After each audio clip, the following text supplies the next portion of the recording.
Meet the Toberts, and we're inviting you into our circle of trust.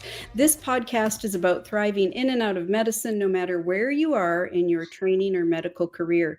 And together, Daren and I come to you with a combined experience of over 80 years in medicine. I'm Sue Tobert, a pediatric cardiologist by training, recently retired, and I am a certified physician development coach in my spare time. And I'm Daren Tobert, a sleep medicine physician, just recently retired, and I previously practiced pulmonary and critical care medicine. So I enjoy personal finance and golf, and I recently completed a master's degree in blockchain and digital currency. So today's topic is about being a mindful MD. Just what does that mean? And we are absolutely delighted to introduce you to Dr. Gail Gazelle. Gail has been my mentor coach over the past many years, and she is a global expert on mindfulness and physician burnout. She has coached hundreds, I'm going to ante it up, Gail, thousands of physicians, helping them move from burnout to autonomy and fulfillment. She's an assistant professor at Harvard Medical School, a founding member of the Institute of Coaching, a master certified coach through the International Coaching Federation. She's also a mindfulness teacher, author of 2 books, Everyday Resilience and The Mindful MD. And she's an avid pickleball player, crafter, and lover of dogs and travel. Welcome, Gail. Oh, such a pleasure to be here with the two of you today. Thanks, Gail. So, Gail, please tell us a bit about yourself and how you came to be a physician coach. Okay, well, I guess it all starts a few years ago, but I'll fast forward past the very beginning and talk about myself really in my medical training, which I enjoyed tremendously. I went to medical school because I was very interested in working with the terminally ill. I had volunteered in a hospice as well. And at the time I went to med school, hospice and palliative care were not yet a full discipline. So I went on and did a medical ethics fellowship, was working in one of the large, what was then an HMO here in Boston. And when they decided to start a palliative care program, they kind of looked around, well, who knows anything about end-of-life care? Well, she knows about medical ethics, let's pick her, even though I'd barely prescribed an opioid in my career. So off I went in hospice and palliative care. But like many physicians, I experienced burnout in my own career. I was raising a child on my own. I had a busy academic and clinical career. There were a lot of pressures. We were an early adopter of the electronic health record. And I began to feel like I was never good enough anywhere. When I was with patients, I felt like I wasn't a good mom, and I felt guilty that I wasn't home with my son. When I was home with my son, I felt like I should be doing more for my patients. I thought I should be staying up at night and writing academic papers for my academic career. And it really got to me. And I reached a breaking point, frankly, where I lashed out at my son one day, and I realized, I really needed to do something different.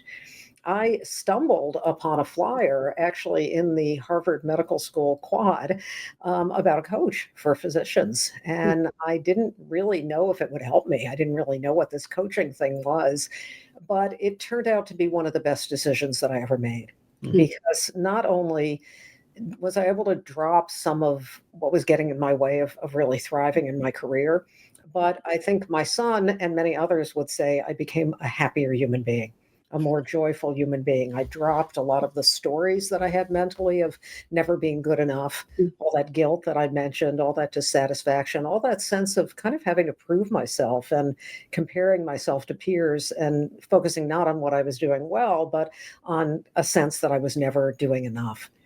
So I found it so extraordinarily helpful that I decided to become a coach. So I was really a pioneer in the field.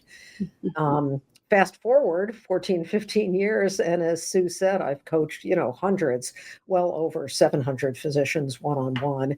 This is what I do full-time. I have a team of coaches now, and we're in the business of helping physicians thrive, as your tagline says, in and outside of their careers in medicine. Yeah.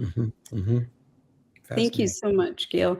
Your story resonates with me, with us. Just so often there is this kind of buildup of stress and angst and challenge, and what do we do with it? How do we manage it? And we just have no idea in medicine. I think that narrow scope of training doesn't give us tools to manage other things outside for the benefit of ourselves. And I'm curious what you think, if at all, actually, what's changed over the years in medicine, and what are some of the biggest needs healthcare professionals have now?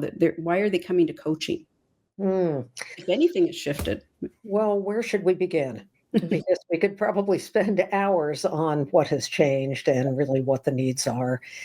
If we had to sum up the major changes in healthcare vis-a-vis burnout in particular, I think we have to look at the corporatization of medicine, because we as physicians learn that really we're the head of the team, the all-knowing paragon, the one who has the answers, really the one who should be in charge. That's a big part of our training. I think more so for surgeons than for the rest of us, physicians, but I think it's really true for all of us. And the juxtaposition of that with the reality in 2024, where approximately 3/4 of us are now employees. And by definition, as an employee, the conditions of your workplace are not determined by you. They are determined by your employer. And that juxtaposition is really, I think, a bitter pill for us to swallow, because it's so dissonant with how we were trained, Mhm. right? And so that sense, really the rallying cry that many physicians have, which is our autonomy has been taken from us. Yeah. How can we be happy? How can we thrive? And what I'm sure we'll be talking about today is you can still thrive. Yeah. You can still have tremendous satisfaction, tremendous fulfillment in this wonderful career that you've embarked on, no matter what the conditions of your employment are. That's really what I'm in the business of as a coach, and I'm sure you talk about a lot on this podcast, is what autonomy do you have? Yes, external autonomy has been wrested. There's no question about that. But does that mean that you've lost all your autonomy, all your ability to decide how you're going to show up, how you're going to interact, not just with patients, but with them, the administrators, Right. right, who make a lot of the decisions? So I think that's a huge factor. And then, of course, the pandemic is a Yeah. huge factor as well. The great resignation that we saw in the latter half of the pandemic, people really reconsidering what they're spending their days doing. Is this right for me? Does this have enough meaning? Am I being deeply fulfilled in terms of what really, what I really want to kind of have on my gravestone when the time comes? Yeah. And I think it's led to so much reconsideration that definitely is a factor in how physicians are viewing their work. Mm-hmm. Yeah. So as we start to approach maybe having a toolkit of, that we can use to approach burnout, you've authored 2 excellent books on well-being and overcoming burnout. The most recent book called Mindful MD, you share ways that mindfulness can be a helpful tool to restore autonomy and cure burnout. Can you walk us through some of the highlights from that book to kind of pique our listeners' interest in developing a toolkit? Thank you. Well, I will start with something very basic, which is what mindfulness is, because I think when people hear this and oh, Gail, you wrote this book, Mindful MD. Nah, I'm not into meditation. I'm not one of those, fluffy people, woo woo. And really important to start there, because it's the 6 ways that I talk about that mindfulness restores autonomy and cures healthcare burnout. None of them are sitting and meditating. It's really about this instrument between the 2 human ears that we're all operating all day long, and many of us during the night as well, that we learn very little in our training about how to master. We're trapped by thought upon thought upon thought, self-critical thoughts, judgmental thoughts, angry thoughts, worrying thoughts, catastrophic thoughts, right? When we sit and quietly pay attention to what's going on in our mind, it's really amazing how busy it is and how many really unhelpful thoughts we have in the course of a day. So, what I talk about in Mindful MD and how I see mindfulness is that it's really about training the mind. It's about training the mind to get a good sense of what are all these thoughts and stories that we're so busy kind of telling ourselves. And how do we work with the ones that really aren't helpful to us, that are actually bringing us down? So, how do we train the mind to really separate from the thoughts? And that's the first way that I get into in the book, that mindfulness restores autonomy and cures burnout, which is recognizing that we are actually not our thoughts. Now, that is a radical concept Mhm. for physicians. Mhm. When I help physicians see that, they say to me, "Well, what do you mean? Like, I don't have to believe all my thoughts, or all my thoughts aren't facts? I mean, what do you mean?" Like, they're just like dumbfounded almost, Mhm. Mhm. because we learn so much in our training, so much valuable information. But really, the basic premise is that our thoughts and our cognition are supreme, right? That's the Mhm. foundation of our medical training. So we don't Yeah. stop to discern. Well, of course, the vast majority of our thoughts are extremely helpful for us. You have to know that rash is Lyme disease, or, that's an abnormal film, or whatever your specialty is. But there's so many thoughts that we have that actually just take us down dark, relatively useless alleys. Mhm. So that's the first way, and that's the foundation upon what I would call the second way that mindfulness really helps us, which is recognizing our mental stories. Mhm. And I share in the book, I'll just share, one vignette of the dozens that I cover in the Mindful MD book, but a busy endocrinologist, early to mid career, woman around age 40, who went into endocrinology because of her love of the science and the humanity that it really combined. But 5 to 10 years into practice, she was deeply frustrated with all the obesity, all the diabetics, all the minor thyroid, Mhm. abnormalities that populated her days, and really had a sense of helplessness that people weren't necessarily following the lifestyle recommendations and medication recommendations, of course, that she made. Mhm. And as she told me about this, of course, I was very sympathetic. She was really deeply anguished, wasn't sure if she could continue in her career. And she said to me, it's all boring, tedious, and meaningless. Mhm. And I paused when she said that. My heart just went out to her, that that's how she saw her experience as a physician. And then I just kind of said to her, I'm just curious, how many times a day does that come into your mind, that it's boring, tedious, and meaningless? She said, all day long. Mhm. My mind, I just keep thinking, this is boring, meaningless, and tedious. Mhm. Wow. And it was really fascinating because after being, again, very empathetic to her situation, I asked her to tell me about some positives in her day.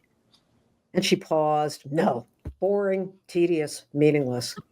But I pushed her on it, and she started telling me about patients that she had helped who Mhm. maybe, didn't follow her, whatever, the diabetic diet, for example, and maybe their A1C had gone up instead of going down.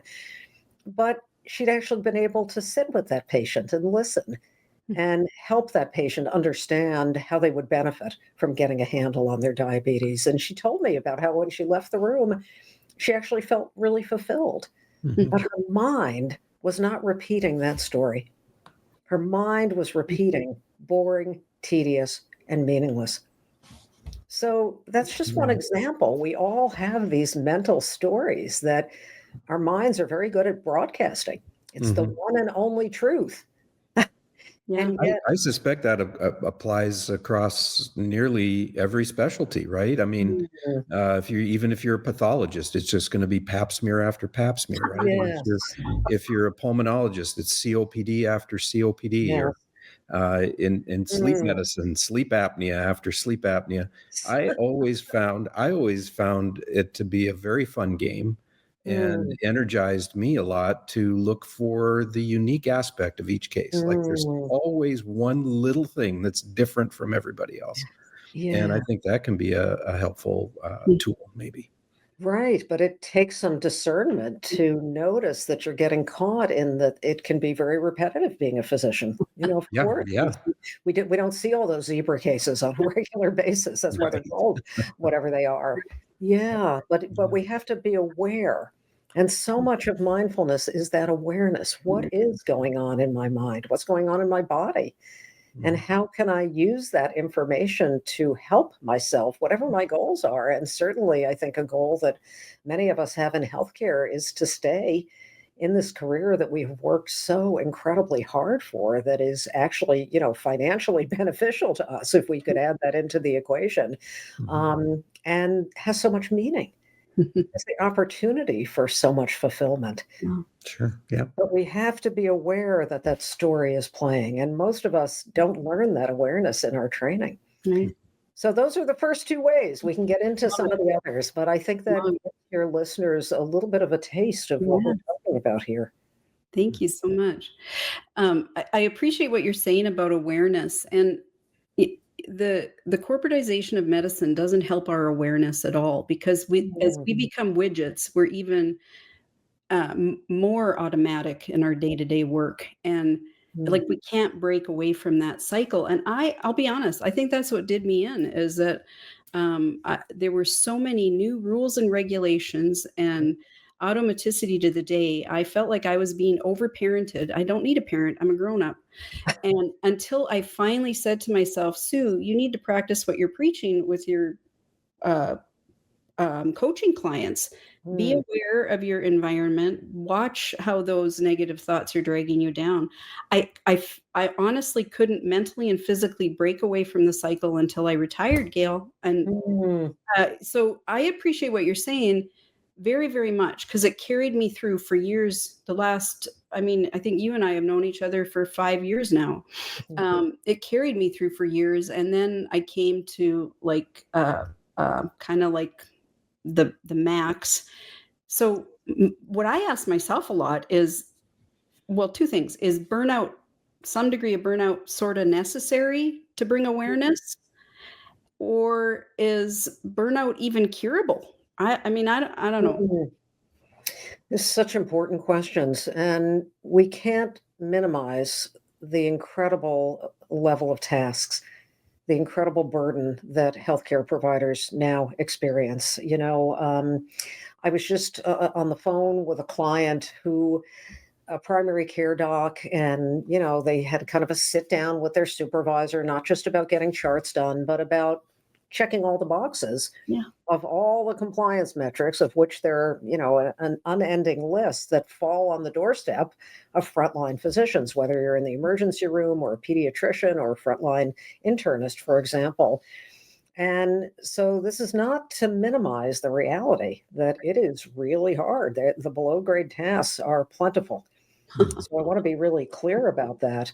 But I think, to get to your first question, Sue, in most specialties in medicine, we're aware of the concept of early warning signs, right? For you as a cardiologist, for you as a sleep doctor, or a pulmonary critical care doctor, we're telling patients about early warning signs.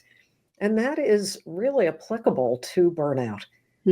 How can you begin to get to know your own early warning signs that you're kind of getting into a danger zone before you actually get there and feel like your only option is to retire? Right. Because you're so kind of over the edge, shall we say. So early warning signs like irritability with your loved ones, like not being able to sleep because you're replaying, some of your frustration and challenging emotions during the night.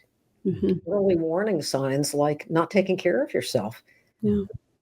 So we want to help fellow physicians, nurse practitioners, anybody in healthcare really tune into, and again, be aware what's going on for you, because that's the time to intervene. We're not always that great at prevention in healthcare, but we can improve our ability to apply preventive medicine to ourselves, where it is critically important if we're going to run this marathon of a medical career. So early warning signs sort of being a clue to grow your awareness, what needs to shift in this environment. Yes, grow your awareness that you're in danger. Yeah. And we want to intervene earlier on where there's a greater likelihood of success, so that and to minimize the fallout. If the parallel is stroke prevention, we know the importance of early warning signs. Okay. Well, and I appreciate that. So now I have to ask this question because I hear this a lot is I call it the butt rut. Okay. So um, we might say that, yeah, there's the corporatization of medicine, but I can't afford to retire. Or, I have work all day long, but, somebody's going to hound me from administration. Like the thoughts that we have in our head, these negative things that draw us down, even if we think of something positive, we're in a habit of getting into the butt rut and kind of negating everything positive by tagging on that next phrase, but I can't do Mm, it, but I can't. How do you get motivation around making change? mm. So much of what I do as a coach and my team does is build motivation. Hmm. Motivation's a hard thing. My name is Gail. I'm not always motivated to make changes, in my lifestyle, for example, and I think that's a big part of what we do as coaches is we identify, well, what is it that this human being wants? What are their goals? What do I need to do to get them to their goals? And one of the things that I need to do is maintain their motivation for getting there. Mhm. And how do we do that? Well, fundamentally, we help that individual see what's in it for them to make the required changes. Why do we human beings do anything? Because there's something in it for us, Yeah. right? Kind of a basic principle. So, so many times I know when I mentor coaches, they use this phrase that I think is very unfortunate, which is uncoachable. Mm. Oh, well, that person, they're just blaming everybody else. They're not taking Ah, responsibility. They are uncoachable. I think we should wipe that term out. That's really, I think, abdicating our responsibility as coaches, which is to help people get the mhm, benefits of coaching.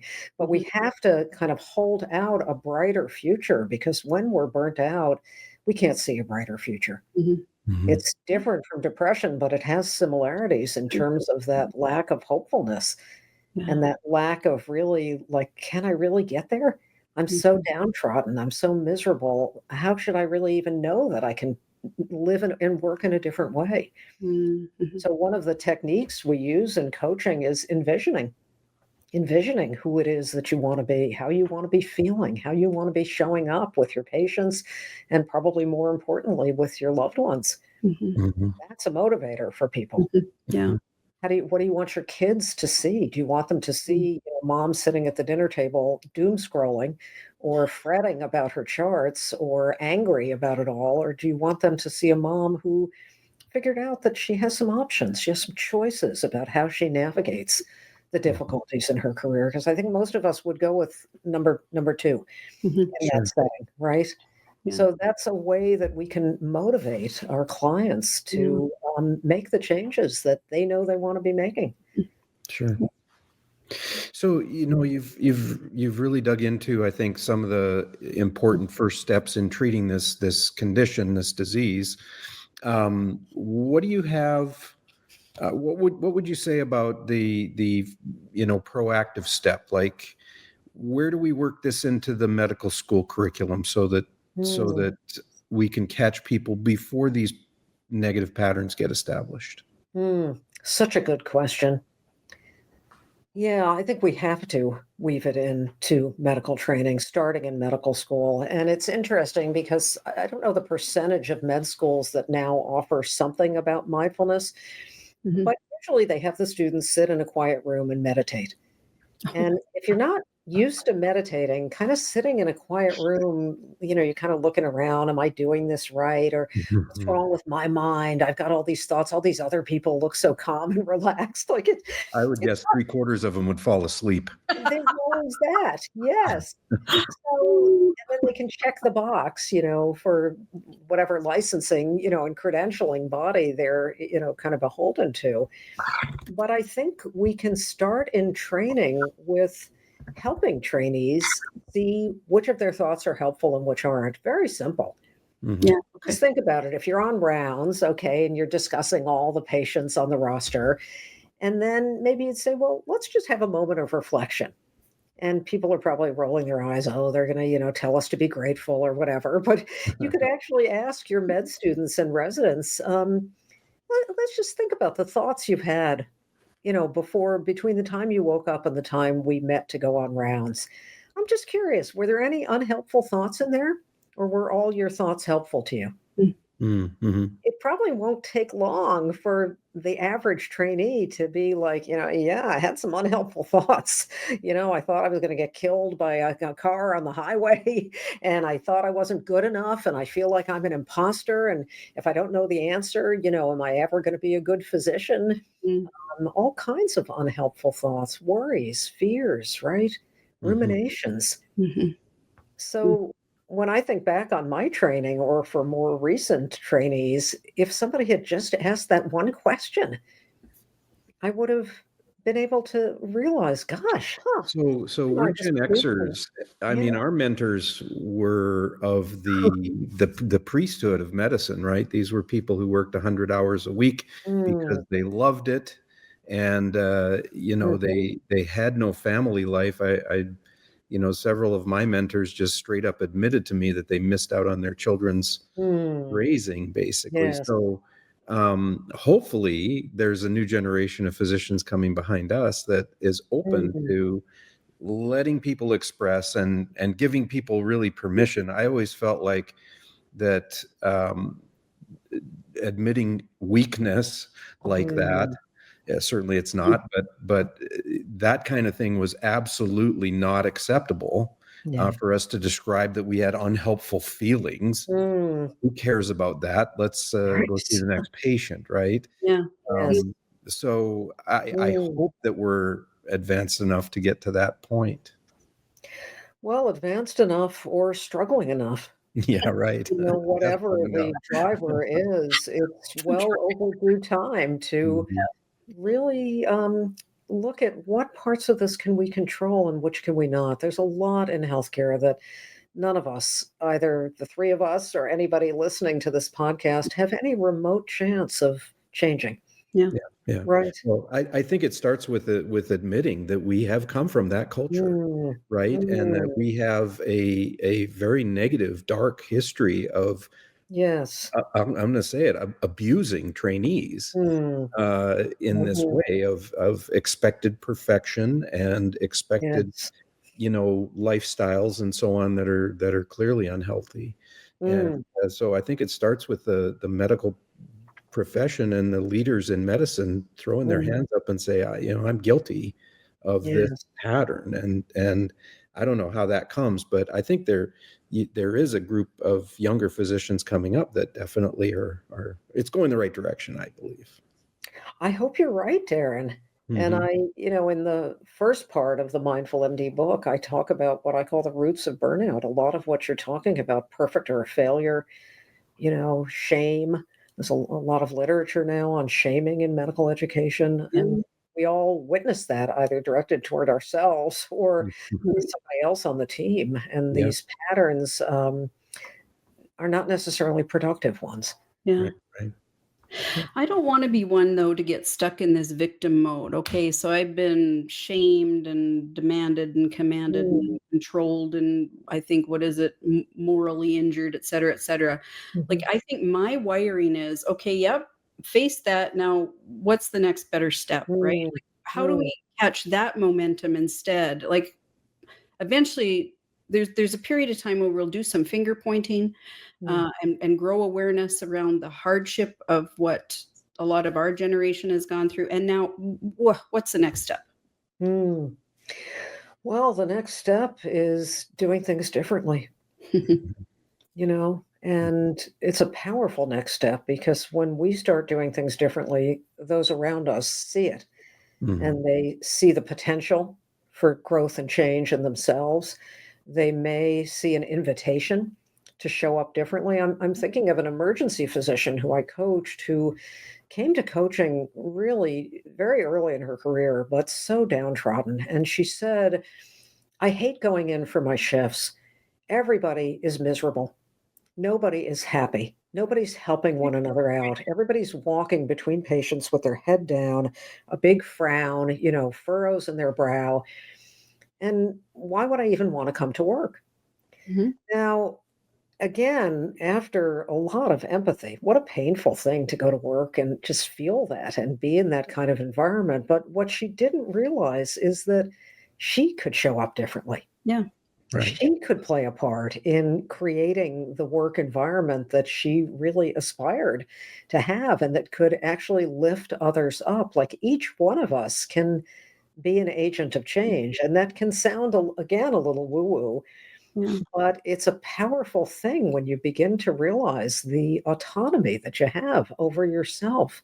Right. How do I want to show up today?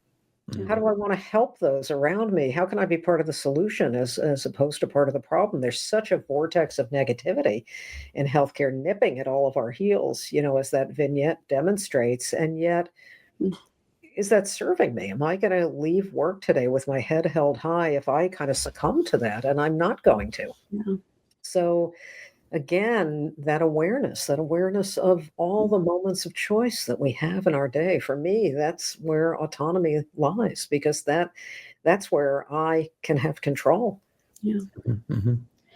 Yeah, it's not a grand circle of influence. It's more this Mm, inner peace that comes with this little bit of autonomy I have over me.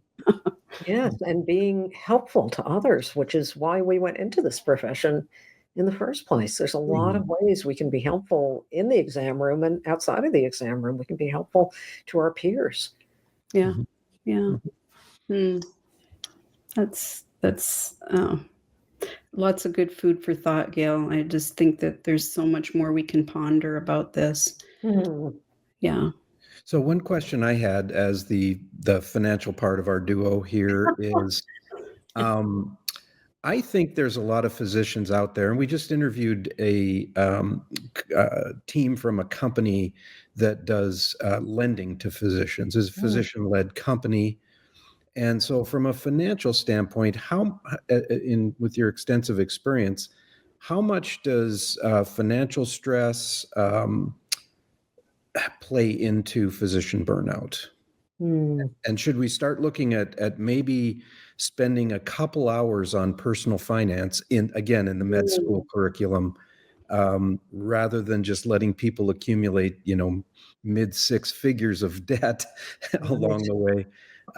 How much would some education help in terms of alleviating that component What of burnout? what a fantastic idea. So many physicians experience financial stress. And whatever onlookers may think about the salaries that physicians make, physicians don't feel that way, Yeah. because we all have a propensity to live a little bit beyond our means. And then it can kind of catch up with us. And with the cost of living being so high, I was coaching somebody in one of the fair cities in our country who couldn't afford to buy a house Mm. and had moved there for family reasons and really wanted to work in that area and was happy with the institution, but they were completely priced out of the market. Mm. And we don't learn anything about Mm. financial management. It's critical. I love that idea, Daren, Mhm. just as parts of the curriculum. Yeah. Because do I spend a lot of time utilizing the Krebs cycle in my average, life as a physician and a human being? I don't think so. Yeah. But I probably spent A quite lot. a few hours memorizing that lovely cycle. So Yeah. Yeah. I think the time could definitely be redistributed. Mhm, mhm. So Yeah. this proactive idea comes to mind, is that um, being aware that early in your medical training you have this, you're postponing gratification for years and years, which can lead to this kind of overzealousness, keep up with the Joneses once you do finally Mm, get a paycheck, right? So Mhm. simply this whole bit about awareness has been a theme today, I think, is having awareness around that, and then remembering you have choice on what the next steps are going to be. And maybe that is growing your financial awareness. Maybe it is finding a coach who can help you with managing the stressors of work. Maybe it's a both and situation there. I think for me, today's conversation is really the awareness piece. Be aware, wake up kind of thing. In all of the factors that might be contributing to undermining your well-being. yes, because without awareness, you can't affect change. Yeah, Right. Like making a diagnosis. We that's can't true. treat until we diagnose. So awareness is almost like a diagnostic of ourselves. Yeah, Mhm. Yeah. that's a great point. Well, Gail, any last minute word of wisdom, pithy quip that you want to share with our listeners, a takeaway from today that Mm. from your sage wisdom, because I value it so much. Well, thank you. I think it's a note of hopefulness that you can effect change. You can return to a life of meaning, satisfaction, purpose, thriving. You can. And that starts with you. That starts with everybody listening to this podcast, really taking stock of what their priorities are, taking stock of what fills their cup, as opposed to just focusing on what doesn't, and really coming back to the choice points that you have really in a surprising number of moments of your day. Yeah. Mhm. And I'll also say, if any of this can be helpful to your listeners, I'm available. My team is available. They can go to gailgazelle.com/consultation. We offer free listening sessions to physicians and APPs who are struggling. So you don't have to go it alone. There is help available. That's great. And we'll make sure that contact info is in the show notes. And the book information too. Hmm. Reads for everybody, I tell you. Literally, before we finish up, I have Everyday Resilience, like the closest, it's within arm's reach of me every day Hmm. for just a reference. So, well-worn pages. I'm so glad that it's been helpful. Yeah. Yeah. Thank you so much, Gail. We appreciate you. Really a pleasure.